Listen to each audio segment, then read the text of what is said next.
বাংলাদেশে এত কিছু ঘটে চলেছে যে আমি আসলে এই ইরান ইসরায়েল যুদ্ধের আসলে খবর প্রচার করতে পারতেছি না। বাট আজকে কিছু কথা বলতেই হয়।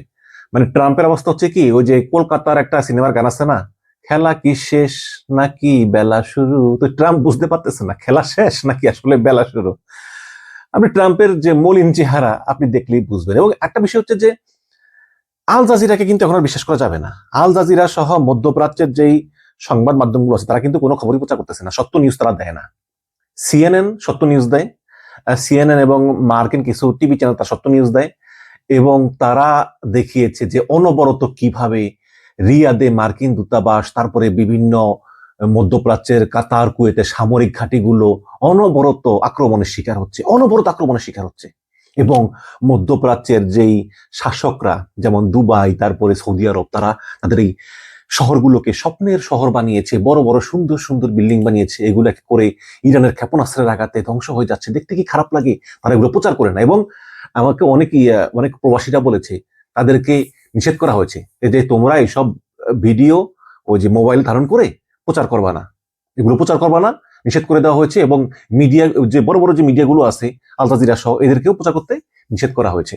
এদিকে আবার ফ্রান্স ঘোষণা করেছে যে তারা আমেরিকাকে সহায়তার জন্য একটা বিশাল রণতরী পাঠাচ্ছে। কিন্তু প্রশ্ন হচ্ছে যে আমেরিকার যে বিশাল বিশাল দুইটা রণতরী, এগুলোর খবর কি? এগুলো দিয়ে কেন কাজ হচ্ছে না? এখন আবার ফ্রান্সকে রণতরী পাঠাতে হচ্ছে। আবার ইংল্যান্ড বলেছে তারা অংশগ্রহণ করবে না। এখন আবার ট্রাম্প চাপ দিয়ে ইংল্যান্ডকে বলেছে তোমরা তোমাদের বিমান ঘাঁটি ব্যবহার করতে দাও, কারণ আমাদের রিফুয়েলিং এর খুব দরকার। ইংল্যান্ড বাধ্য হয়েছে, কারণ ইংল্যান্ডের সমস্যা হচ্ছে ইংল্যান্ড আমেরিকার কাছে অনেক ঠেকা আর কি। স্পেন বলেছে না, আমরা এই যুদ্ধের সঙ্গে নাই। ট্রাম্প স্পেনকে বলেছে তোমাদের সঙ্গে সকল সম্পর্ক শেষ। স্পেন বলছে সমস্যা নাই, তোমার সঙ্গে সম্পর্ক রেখে আমরা ওই যুদ্ধে জড়াবো যেখানে আমাদের কোনো ইন্টারেস্ট নাই। স্পেন বলছে আমাদের সঙ্গে বা ইরানের সমস্যা কি, কোনো সমস্যা নাই, তাহলে আমরা কেন যুদ্ধে যাবো? ট্রাম্প বলতেছে যুদ্ধে যাবে এই কারণে যে আমি বলছি। স্পেন বলছে এই ধরনের মধু তোমাদের দরকার নেই।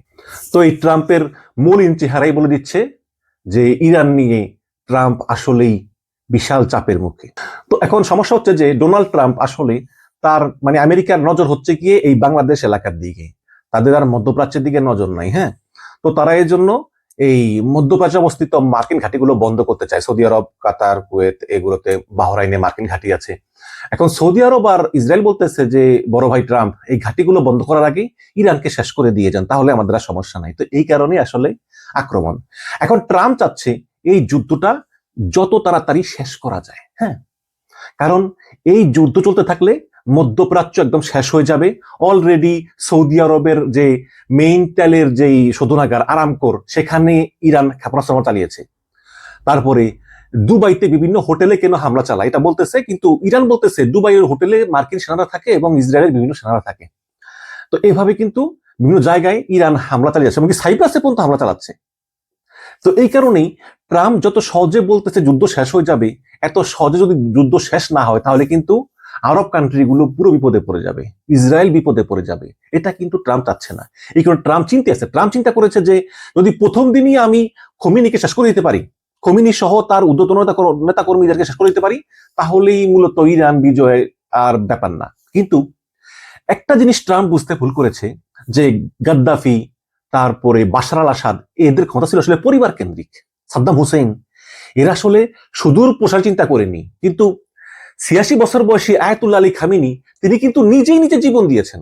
আমি ওদিন গতকালকে ফিনান্সিয়াল টাইমসে পড়েছি যে কিভাবে ইসরায়েল এই তারা যে ট্রাফিক ক্যামেরা ওগুলো হ্যাক করেছে, মোবাইল হ্যাক করেছে, করে তারা বুঝতে পেরেছে যে আসলে আয়াতুল্লাহ আলী খামেনি ওই বিল্ডিং এ ওই দিন মিটিং করবেন। অনেকে বলেছিল খামেনিকে যে আপনার 6টা বাংকার আছে মাটির নিচে, আপনি কেন সেটা যাচ্ছেন না? খামেনি বলছে যে দেখেন, আমার বয়স ৮৬ বছর, আমি ক্লান্ত, আমি শহীদি মৃত্যু চাই। আমি মনে করি আমার এই মৃত্যুই ইরানি জনগণকে একত্রিত করবে। তো যেই কথা সেই কাজ, খোমেনি মারা গেলেন। এখন খোমেনি কিন্তু মারা যাওয়ার আগে তিনি প্ল্যান করেছিলেন যে তিনি মারা গেলে এই দেশটা কিভাবে চলবে, তারপরে second layer leader, third layer leader, fourth layer leader এবং জেনারেলদের ক্ষমতাগুলো মানে কিভাবে এটা স্ট্রাকচার করেছিলেন। এই কারণেই খোমেনি মারা যাওয়ার কারণে কিছুই হয়নি। ট্রাম্প যা অ্যাচিভ করতে চেয়েছিলেন কিছুই হয়নি। এখন উপর থেকে বোমা হামলা করে বিমান দিয়ে একটা দেশকে ধ্বংস করা সম্ভব, এটা প্রচুর ব্যয়বহুল। এবং ইরান যে মিসাইলগুলো ছোড়ে এগুলো ঠেকাতে কিন্তু প্রচুর পয়সা খরচ হয়। এবং এই বিমান দিয়ে বোমা হামলা চালিয়ে আসলে কোনো দেশের শাসক পরিবর্তন করা যায় না। শাসক পরিবর্তন করতে হলে স্থল বাহিনী পাঠাতে হয়। এখন মার্কিন এবং ইসরায়েলি স্থল বাহিনী যদি ইরানে ঢোকে, ইরান কিন্তু অনেক দুর্গম, বিশাল বড় একটা দেশ এবং খুবই দুর্গম পাহাড় অঞ্চল, এখানে সফল হওয়ার সম্ভাবনা খুবই কম। এখন আমেরিকা চেষ্টা করতেছে যে কুর্দি বিদ্রোহী আছে না, যারা ইরানের শাসন ব্যবস্থার খেপা, এই কুর্দি বিদ্রোহীদেরকে দিয়ে, অস্ত্র দিয়ে, টাকা পয়সা দিয়ে, ট্রেনিং দিয়ে এদেরকে ভিতরে প্রবেশ করানো। উপর থেকে ইসরায়েলকে বোমা মারবে আর কুর্দিরা ভিতরে প্রবেশ করবে, মরলে কুর্দিরা মরবে। এই ধরনের বিভিন্ন প্ল্যান কিন্তু আমেরিকার আছে। কিন্তু সবচেয়ে বড় কথা হচ্ছে যে ইরানকে সহজে ঘায়েল করার যে পরিকল্পনা নিয়ে ডোনাল্ড ট্রাম্প নেমেছিলেন, সেটা আর বাস্তবায়ন করা এত সহজে হবে না। কারণ ইরানিরা মনে করতেছে যে তারা ইসরায়েল এবং আমেরিকার চেয়ে অনেক বেশি কষ্ট সহ্য করতে পারে। ইরানের যেই বীরত্ব, তাদের যে ইতিহাস, তাদের যে সংস্কৃতি, এগুলো কিন্তু ইরানকে খুব নিমিষেই শেষ করা যাবে এটা কিন্তু বলে না।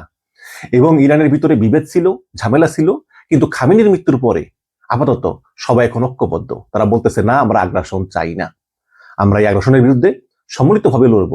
এবং আয়াতুল্লাহ আলী খামেনি এটাই চেয়েছিলেন যে আমার জীবনের বিনিময় হলে হোক, কিন্তু ইরানি জনগণকে একত্রিত হতে হবে।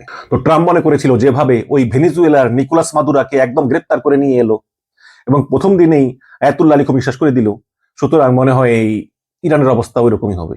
কিন্তু ইরানকে তারা চিনতে ভুল করেছে এবং ট্রাম্পের হিসাব নিকাশে বিরাট বড় একটা ভুল হয়ে গিয়েছে। এবং মজার ব্যাপার হচ্ছে, গত পরশুদিন ট্রাম্প আলোচনার প্রস্তাব দিয়েছিল, কিন্তু ইরান ভালো করেই জানে যে ট্রাম্প যখন ইরানকে আলোচনার প্রস্তাব দিয়েছিল, তার মানে হচ্ছে আমেরিকার বিভিন্ন অস্ত্রপাতি এগুলো শেষ হয়ে গিয়েছে।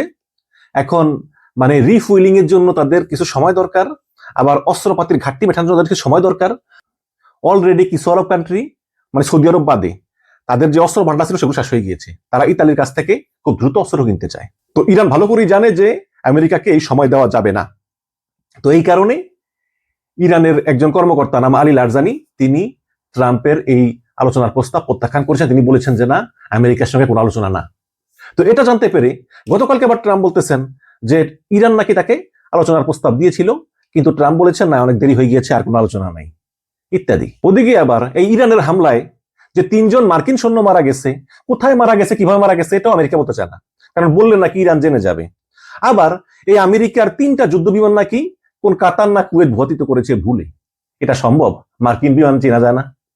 এখন এরা স্বীকার করতে রাজি না যে ইরানের হামলাটা ভূপাতিত হয়েছে। এদিকে ইসরায়েল করতেছে কি, তারা পেরে উঠতেছে না।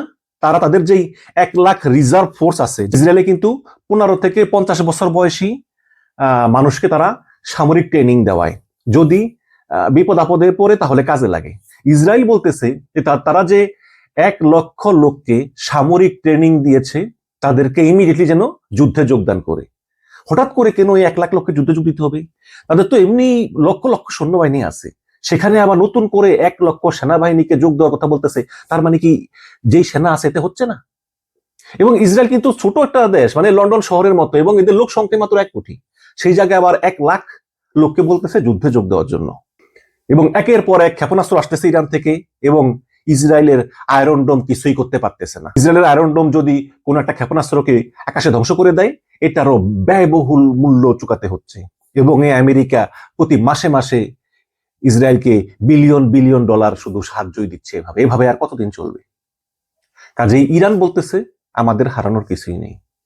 অলরেডি আমাদের তেহরান ধ্বংস, একের পর এক বোমা নিক্ষেপ, স্কুলে বোমা নিক্ষেপ করে শিশুদেরকে মেরে ফেলেছে। প্রায় 100-150 শিশু মারা গেছে, এ পর্যন্ত প্রায় হাজার হাজার ইরানি মারা গেছে। বাট তারপরেও বিশাল বড় দেশ, অনেক জনসংখ্যা, দুর্গম পাহাড়, তারা এত সহজে নতি স্বীকার করবে না। এবং মনে রাখবেন, যুদ্ধ যতই দীর্ঘ হয় ততই আমেরিকার পরাজয় সুনিশ্চিত হবে। আফগানিস্তানের মতো, আফগানিস্তানে 20টা বছর এই আমেরিকান সৈন্যরা ছিল, ব্রিটিশ সৈন্যরা ছিল। শুধু ব্রিটিশ সৈন্যই মারা গেছে 4000-এর উপরে। কি অ্যাচিভ করলো? 20 বছর পরে একদিন তালেবানদের হাতে ক্ষমতা দিয়ে আফগানিস্তান থেকে এমন ভাবে চলে এলো, মানে যেদিন মার্কিন সৈন্যরা চলে আসবে ওদিনকে ক্যাওস যদি আপনি দেখেন, ওদিন তো বোমা হামলায় অনেক মার্কিন সৈন্য মারা গেছে। কিভাবে তারা চলে এলো? চলে এসে পাকিস্তানে রেস্ট নিল, তারপর চলে আসলো। সে একই অবস্থা হতে যাচ্ছে ইরানে। ইরানও সেম আফগানিস্তানের মতো, তারা সাম্রাজ্যবাদী শক্তির কাছে জীবনে কোনোদিন মাথা নত করেনি। এটাই হচ্ছে সমস্যা। এখন দেখা যাক সামনের দিকে কি হয়। তবে ট্রাম্প আসলেই বুঝতে পারতেছেন না খেলা কি শেষ নাকি বেলা সবেমাত্র শুরু।